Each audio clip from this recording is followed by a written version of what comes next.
Üdvözöllek újra, kedves barátaim, kedves követőim, akik a YouTube csatornáimat figyelitek. Ma egy érdekes és egyben fájdalmas történetet szeretnék elmesélni. Tehát van egy történet, hogy Erdély Romániához való csatolása után az összes helységnevet nagyon rövid idő alatt fordították le románra, és ezt egy román író csinálta. Ki volt ez az író? És mennyi idő alatt fordította le? Ezekre a kérdésekre próbálok most választ adni.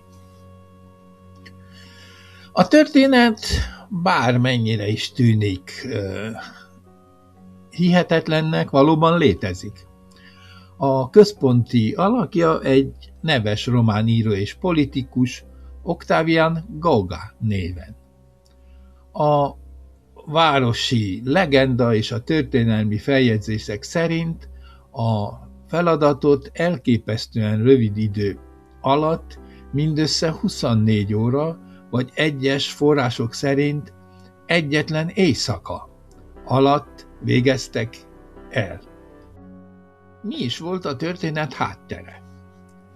Az 1918-as gyulafehérvári határozat után az új román adminisztrációnak sürgősen szüksége volt a települések hivatalos román neveire a közigazgatáshoz és a térképekhez. Bár a munkát egy bizottságnak kellett volna végeznie, a köztudatban Octavian Goga neve maradt meg, aki ekkor a nagyszebeni kormányzó tanács, Consiliul Dirigent, ahogy románul mondják, tagja volt. A ránk maradt történet szerint Goga és néhány segítője bezárkozott egy szobába egy halom magyar térképpel és helységnévtárral. Majd reggelre előálltak a románosított listával. Nem minden nevet lefordítottak. 3 fő módszert alkalmaztak.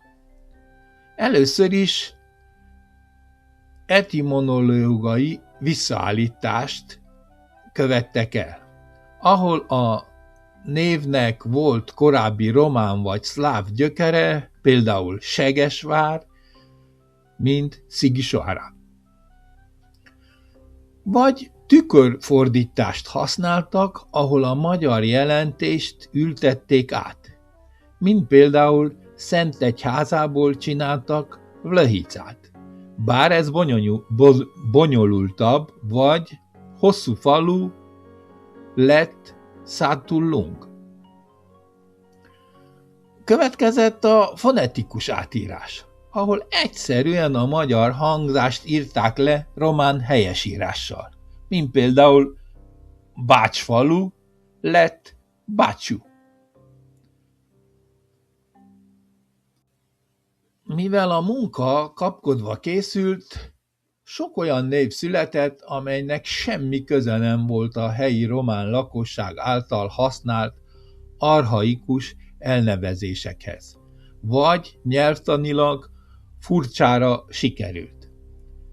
Ezért a későbbi évtizedekben, különösen a 2 világháború között és a Ceausescu érában több hullámban is módosították a neveket, hogy románasabbnak tűnjenek.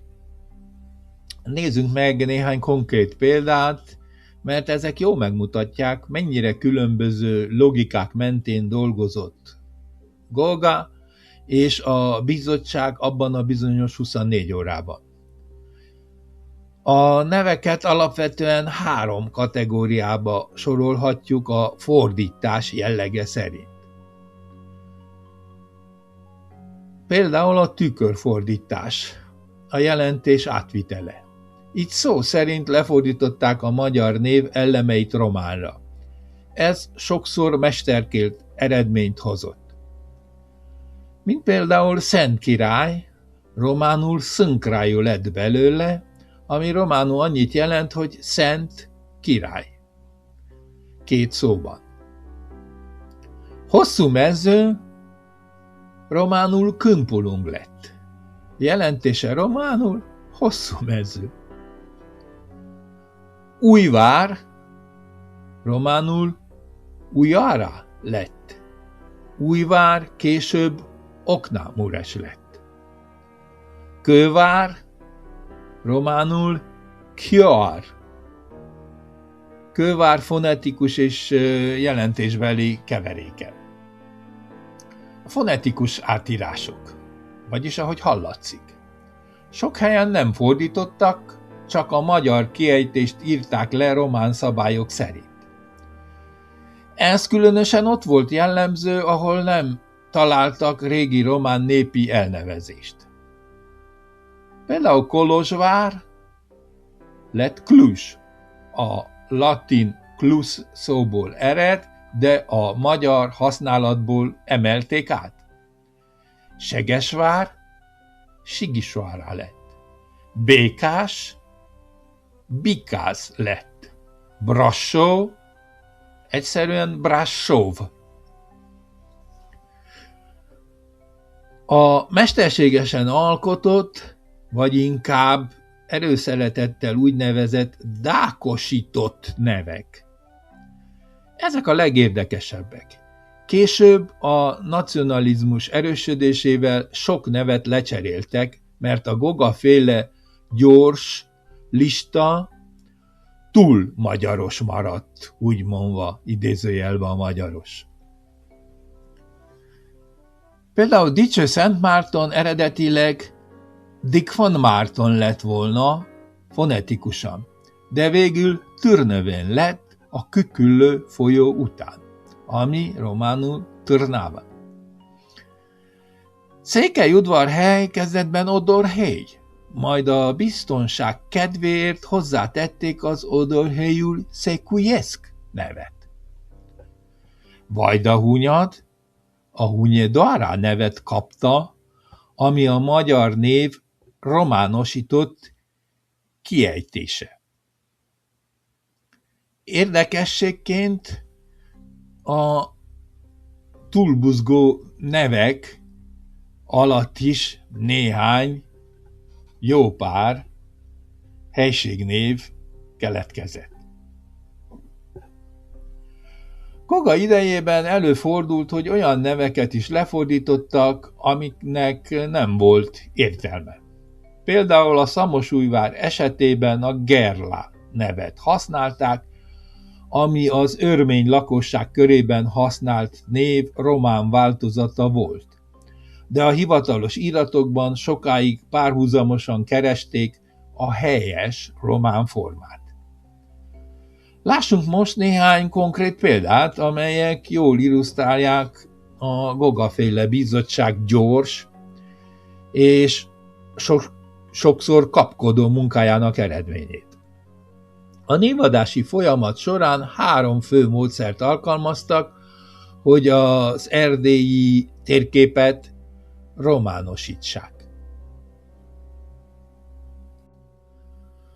A tükörfordítás szó szerint átültetést alkalmazták, itt a magyar nyelv jelentését fordították le románra, ez sokszor mesterkélt eredményt hozott, mert a helyi román népnyelv nem feltétlenül így hívta a települést. Utána egy másik modalitás, ahogy fordítottak, ahogy hallatszik, vagyis fonetikus átírásban. Sok esetben nem fordítottak, hanem a magyar kiejtést írták le román helyesírással. Ez volt a leggyorsabb módszer a Goga-féle 24 órás munka során. A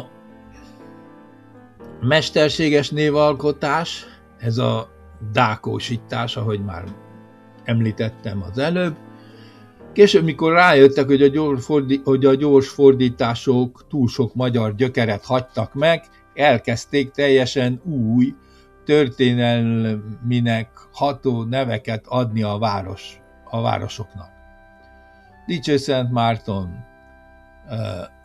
Turnövén lett a Küküllő folyó után, Székelyudvarhely, Odorhely, amihez aztán hozzátették az Odorhelyű Szekujeszk, Székelyudvarhely nevet, a Vajdahunyad Hunyadara nevet kapta, ami a Hunyadi család nevének románosított formája.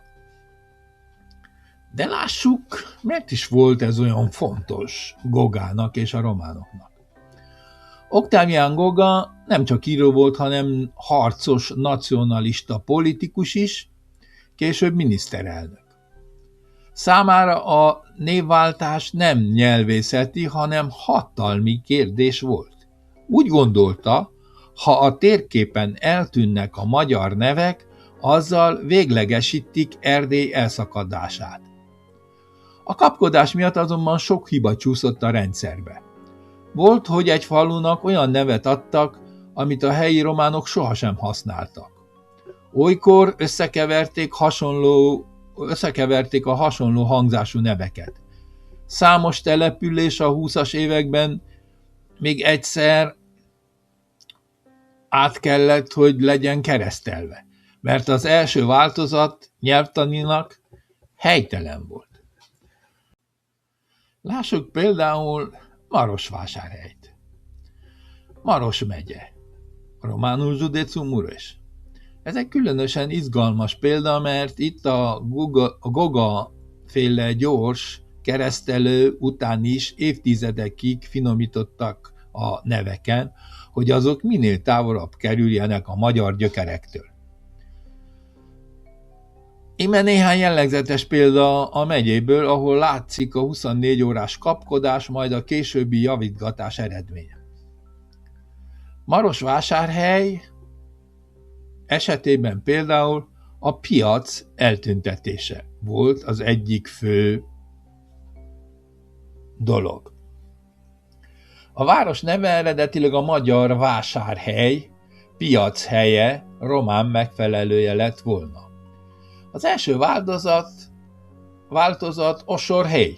Ez a magyar vásárhely szó fonetikus románosítása volt. A végleges, mivel Osorhely túl magyarosan hangzott, és csak egy falura emlékeztetett, átnevezték Târgu Mureșre. A Târgu a szláv eredetű román szó a vásárra. A Mureș pedig a folyó neve, ami átfolyik a városon. Érdekesség, a kommunizmus alatt egy ideig orásul Sztálin város is akart lenni a város, de szerencsére ezt megúszta. Brassónak nem volt ilyen szerencséje, úgyhogy Sztálin város végül is Brassó lett. Most vegyük Dicsőszentmártont. Itt a teljes névcsere következett be. Ez az egyik leglátványosabb példa a megyében a mesterséges névadásra. A Goga-féle korszak korszakban próbálkoztak a Dick von Martin névvel, ami a magyar név nyakatekert fonetikus leírása volt. Végül is, mivel ez a kimondhatatlan és nevetséges név volt, 1941-ben teljesen elvetették, és a Küküllő folyó szláv nevéből Trnava alkották meg a Trnövén nevet. Ennek semmi köze az eredeti név jelentéséhez. Most Szászrégenről. A szász örökség románosítása. Magyarul Szászrégen, románul Régin. Itt egyszerűen elhagyták a szász, szeszecki jelzőt, hogy ne utaljon a város német alapítóira, és maradt a rövidített fonetikus alak. Régin. Egyszerűen. A kisebb falvak esetében, Maros megyében például tisztán látszik a kapkodás. A A Goga-féle bizottság itt tényleg kimutatta a foga fehérjét, hogy hogyan is fordított egy éjszaka alatt. Nyárát Szereda Merkuriárnyi rázsolói lett. Tükörfordítás. Szereda, Merkur, nyírás, a folyó, a nyárát. Erdő-Szentgyörgy lett Szent Giorgio de Padure. Tükörfordítás újra. Szentgyörgy meg az erdő. Gernyeszeg, Gornest. Fonetikus alakítás a szláv gyökerek felé. Mezőpanit lett Pönet, egyszerűsített fonetikus átírás szerint. Miért is lett sok név Szön vagy Szönt kezdetű? Goga és csapata megfigyelte, hogy a magyar Szent kezdetű településeknek Szent Lőrinc, Szent Iván van régi népi román megfelelőjük. Szön. Ahol nem volt, ott egyszerűen ráhúzták ezt a sablont. Így lett például Szent Giorgio vagy Szent Anna. A Marosvásárhelynek a két világháború közt volt egy rövid ideig tartó hivatalos elnevezése, ami csak szimplán Mureș Osorhely volt. Ha most Marosvásárhelyről beszélünk, érdemes megemlíteni a város nevének egy elfeledett átmeneti korszakát is, ami jól mutatja a Goga-féle bizottság utáni bizonytalanságot. A Mureș Osorhely után úgy gondolták, hogy letisztítsák ezt a nevet a mai Târgu Mureș-Arakra. Közvetlenül a hatalom átvétel után az 1920-as évek elején a hivatalos iratokban még Mureș Osorhely alakot használtak. A Mureș a folyót jelölte, Osorhely pedig a magyar vásárhely szó fonetikus románosítása volt. Azonban ez a név a román fülnek nem hangzott elég történelminek. Ráadásul az Osorhely egy kisebb Bihar megyei falura, Fugyivásárhelyre is emlékeztetett. Ezért az 1930-as évekre véglegesítették a ma is ismert Târgu Mureș formát, ahol a Târgu a vásárt jelenti, már tiszta román szláv szó, nem pedig a magyar szó eltorzítása.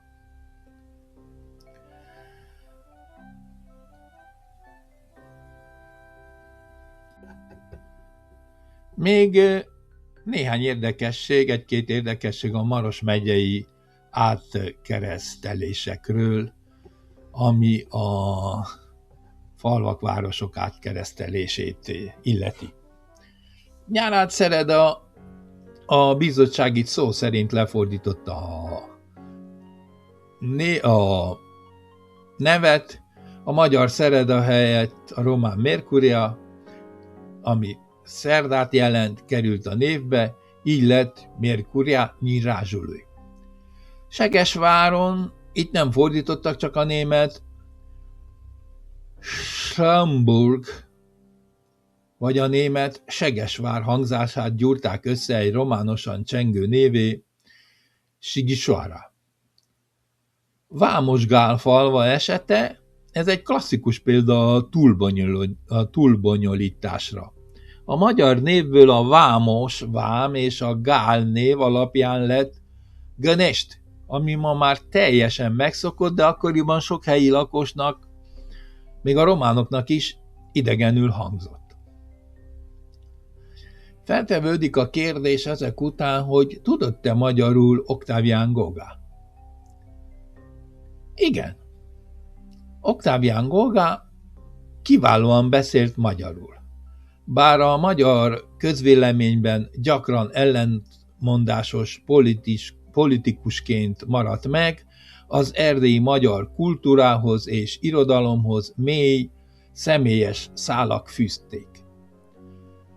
Goga iskoláit az akkor még a Magyar Királysághoz tartozó Erdélyben végezte, többek között a Nagyszebenyi Magyar Főgimnáziumban tanult, majd a Budapesti Tudományegyetem hallgatója volt. Szoros, bár politikai nézeteik miatt viharos barátság fűzte Ady Endréhez. Ady nagyra tartotta a Goga költészetét, és kölcsönösen tisztelték egymás tehetségét. Goga nem csak beszélte a magyar nyelvet, hanem Madács az Ember tragédiája című művét is lefordította román nyelvre, amihez mély nyelvi és irodalmi ismeretekre volt szüksége. Goga politikai karrierje során, különösen miniszterelnöksége alatt radikális nacionalista nézeteket vallott, ami éles ellentétben állt korábbi magyarországi kötődéseivel és a magyar irodalom iránti szeretetével. Élete végén a Bonza családtól, Ady feleségének, Csinszkának a családjától vásárolta meg a Csucsai kastélyt, ahol ma emlékmúzeuma működik. Köszönöm a figyelmeteket, kedves nézőim, hallgatóim! Újabb videók következnek, újabb érdekességekkel. Maradjatok a csatornámon. Köszönöm. Sziasztok!